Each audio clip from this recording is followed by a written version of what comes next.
Welcome to week 5 of Project Management 4020. This is Dr. Michael Durbin. The topic for week 5 is portfolio management.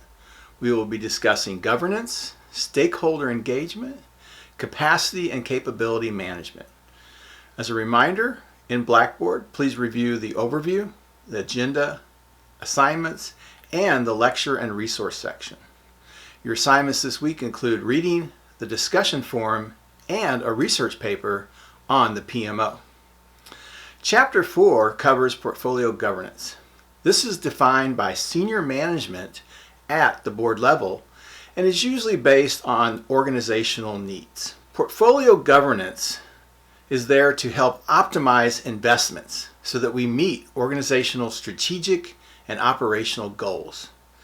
It is a framework that makes all the other PPM domains work, much like integration management does in the PMBOK for the other knowledge areas.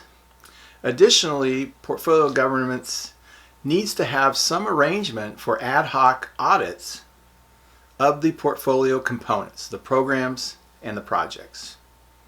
Portfolio governance is not a management function.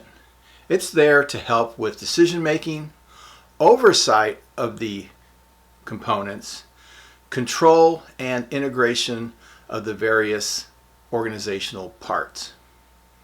Portfolio governance enables many things, including transparency, responsibility, accountability, sustainability, and fairness across the multiple portfolios, programs, and projects. Figure 4-1 on page 45 shows the flow of governance down through the organization. The letter A indicates the organizational governance, and then the letter B, the governance practices as they cascade down through portfolios, programs, projects, all the way down to the operational level. As a reminder, the impact of portfolio management is only as good as the implementation is by the senior management. Portfolio sponsors usually are made up of executive members. They are responsible for championing resources to meet portfolio goals, objectives, and help realize the intended value. The portfolio sponsor ensures that there is alignment to the strategic vision. They help provide oversight and feedback to the portfolios. They'll remove barriers and obstacles, ensure funding, provide the resources that are necessary, and manage relationships at the highest level between senior management and portfolio management team. The Portfolio Governance Board helps determine the exact governance practices that will be implemented. They also provide leadership and oversight, and they become a decision-making body determining what components get funded and which ones do not. The Portfolio Governance Board has many responsibilities, including building the governance framework and approving the governance policies. They do component selections, categorizations, and prioritization of the various programs and projects. And they'll review escalated issues to help remediate those. Chapter 5 covers portfolio capacity and capability management. Essentially, we're doing resource management. The objective is to determine the optimal balances of resources used and needed. Capacity management is one of the most complex and critical areas in portfolio management. Here we seek to address resource demands between competing components. This is done through capacity planning, which measures component demand against supply. We need to look at what resources are needed, how many, and when.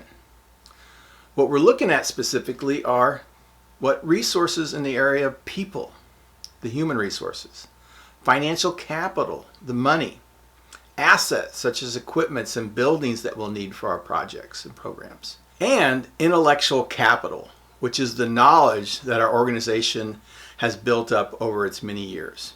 Figure 5-2 shows an example of the supply and demand situation where there are periods of overutilization and underutilization.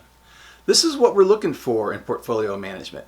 Where are the highs and where are the lows, and what can we do about those situations?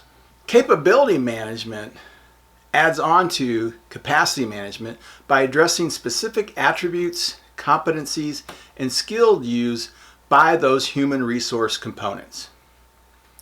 Chapter 6 covers portfolio stakeholder engagement.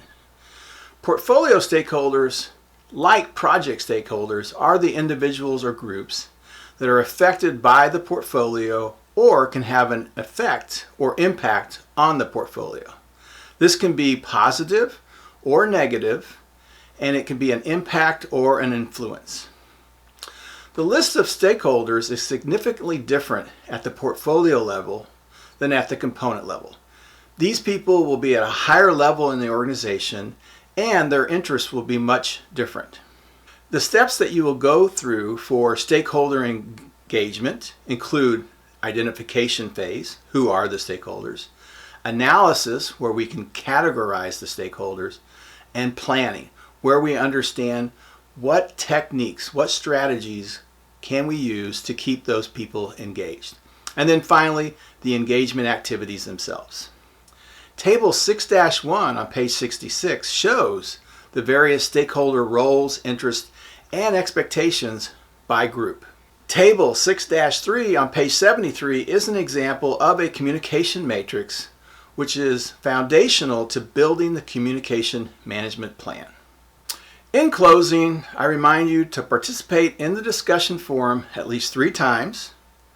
Watch for any announcements, including the final paper announcement, and complete your homework on time. Contact me anytime via email or via my phone. Thank you and have a great week 5.